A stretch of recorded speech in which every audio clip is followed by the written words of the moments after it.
আসিয়াকে আর বাঁচানো গেল না। দুনিয়ার শেষ নিঃশ্বাস ত্যাগ করে চলে গেছে পরপারে।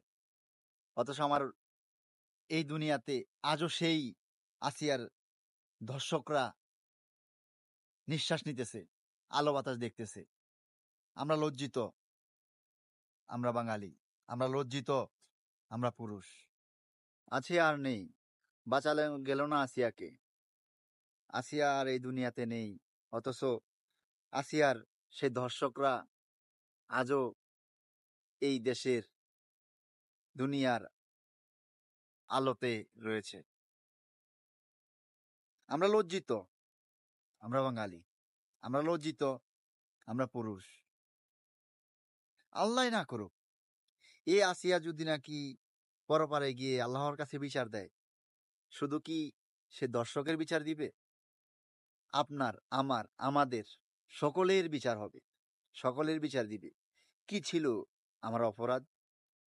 কি জন্য আমি অকালে পরপারে চলে আসলাম? কি জবাব দিবেন আপনি?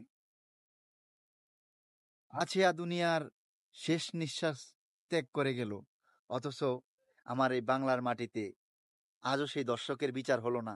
সে শ্বাস নিতেছে, সে আলো বাতাস দেখতেছে, অথচ আমার বোন আছিয়া নেই। আমার দেশে হলো না এই বিচার। জানি না আরো কত আছিয়ার জীবন নষ্ট করবে এই মানুষ নামের পশুগুলো।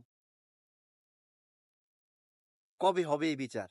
আমার দেশের কত কিছুই চেঞ্জ হলো, কিন্তু কখনোই ন্যায় বিচার কেউ পেল না।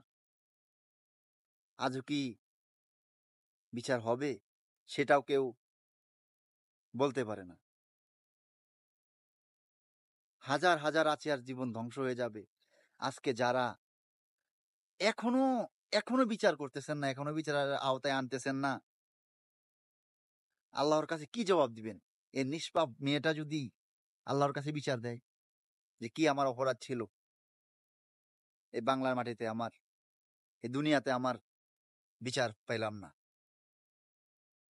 আমরা লজ্জিত, আমরা লজ্জিত, আমরা পুরুষ।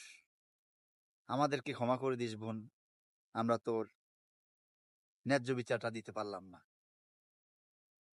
পরপারে ভালো থাকিস। এদেশে বিচার হয় না।